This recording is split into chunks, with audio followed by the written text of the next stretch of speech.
عربی میں جابر کے دو معنی ہیں، اور یہ دونوں معنی حضرت مہدی رضی اللہ عنہ کے لقب کے ساتھ منطبق ہوتے ہیں، دونوں معنی۔ ایک معنی معروف جس کو آپ اور ہم جانتے ہیں اردو میں، کسی کا سخت گیر ہونا، ظلم نہیں، کسی کا شدید ہونا۔ تو علماء یہ کہتے ہیں کہ حضرت مہدی رضی اللہ تعالیٰ عنہ جب دنیا میں آئیں گے تو ان کو دو طرح کے لوگوں کا سامنا کرنا پڑے گا۔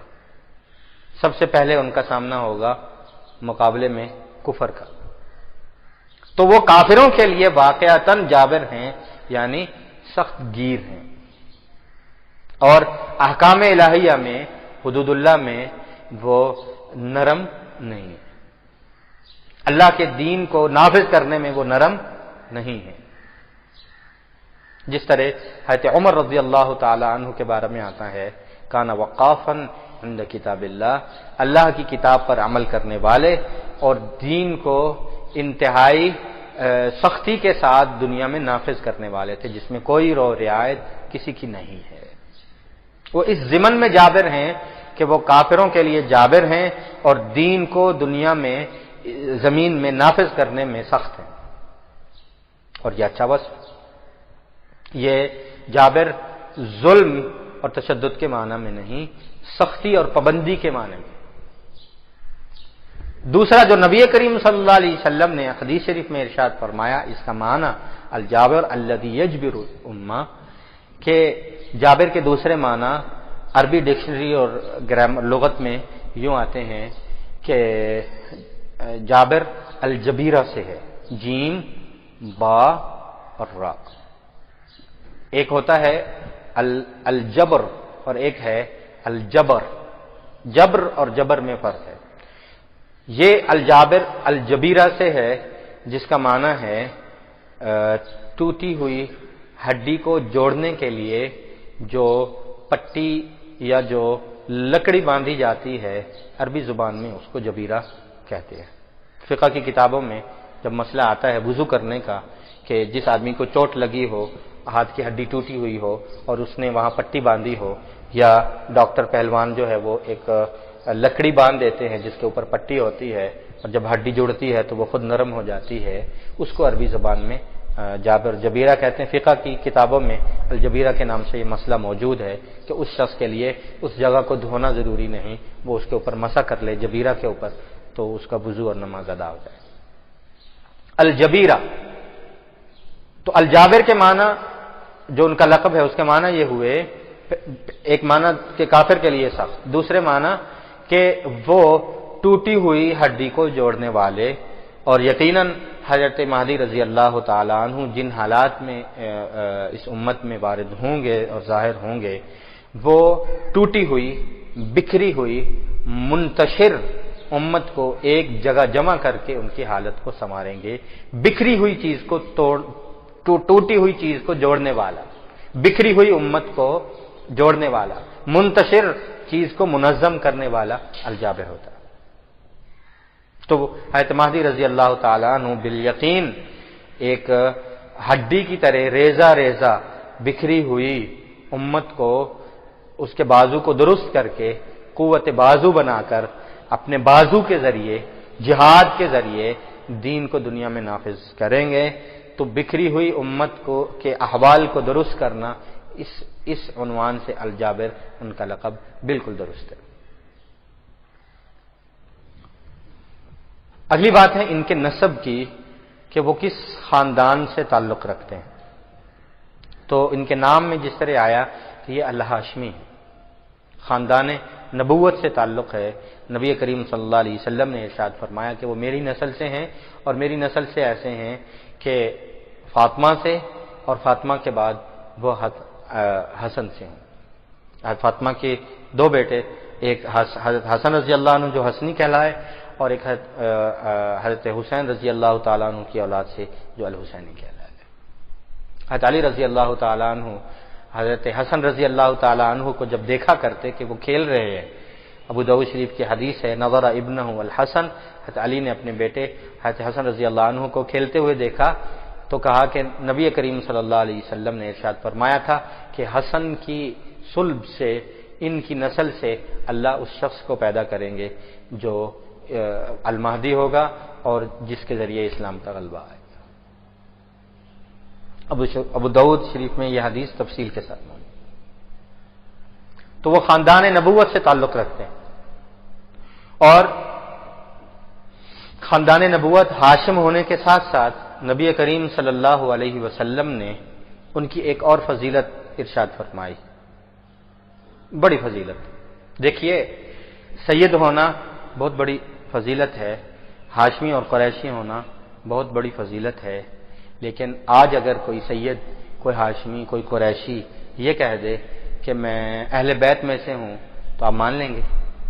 اہل بیت میں سے ہونا یہ ایک الگ شان، ایک الگ فضیلت ہے۔ اہل بیت کو جو فضائل، جو فضیلتیں اللہ ذوالجلال نے عطا فرمائی ہیں وہ کسی اور کو نہیں، خواہ وہ سید ہو خواہ وہ ہاشمی ہو۔ اہل بیت ہونا اور ہے، اور ہاشمی اور قریشی اس خاندان سے ہونا یہ اور ہے۔ نبی کریم صلی اللہ علیہ وسلم نے ارشاد فرمایا وہ ہاشمی النسل تو ہیں، قریشی ہیں، خاندان نبوت سے تعلق ہے، میری آل اور میری اولاد سے ہیں، حسنی ہیں، فاطمہ رضی اللہ عنہ کی اولاد سے ہیں۔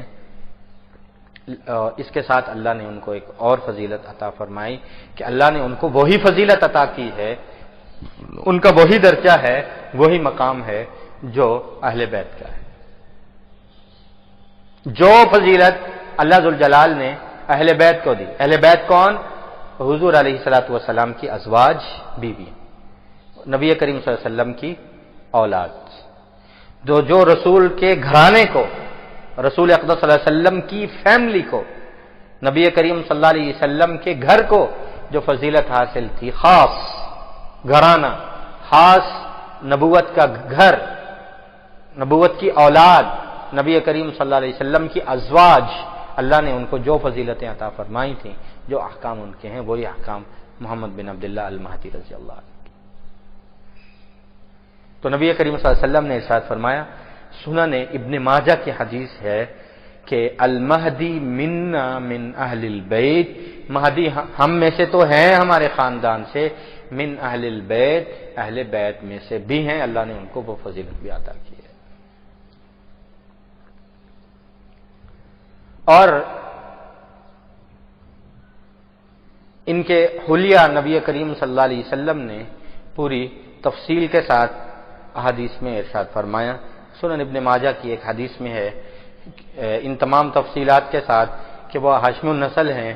رسول اقدس صلی اللہ علیہ وسلم نے ارشاد فرمایا کہ وہ دراز قد کے ہیں، اور ان کا رنگ سرخ و سفید ہوگا، مضبوط جسم کے مالک ہوں گے، اور روشن اور کھلی پیشانی والے ہوں گے، اور اجلل جبہ اقنل انف، کھڑی ناک والے ہوں گے، اور فی لسانہ شیء، ان کی زبان میں تھوڑی سی لکنت ہوگی، تھوڑی سی لکنت جو عیب نہیں، اپنی بات کرتے وقت وہ کبھی کبھی ان کی زبان جو ہے وہ رک جایا کرے گی، جس سے وہ تھوڑا سا جو ہے اپنی بات کو روک دیا کریں گے، اور اپنی بات کو جاری رکھنے کے لیے جو ہے ان کو تھوڑا سا مشقت اٹھانا پڑے، یعنی زبان میں تھوڑی سی لکنت ہوگی۔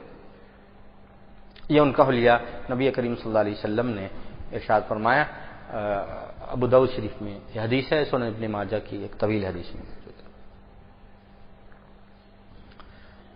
یہ حضرت مہدی رضی اللہ تعالیٰ عنہ کا نام، ان کا نسب اور ان کا حلیہ، علاقہ جیسا عرض کیا کہ وہ مدینہ کے ہاشمیوں میں سے ہوں گے، اور نبی کریم صلی اللہ علیہ وسلم نے ارشاد فرمایا کہ وہ مدینہ کے رہنے والے ہوں گے۔ حدیث شریف کی ایک کتاب نور الابصار ہے جس میں یہ ایک اثر نقل کیا گیا ہے، مدینہ کے قریب ایک بستی جس کا نام القرعہ یا الکریم آیا ہے، اس بستی کے رہنے والے ہوں گے، القرعہ یا الکریم۔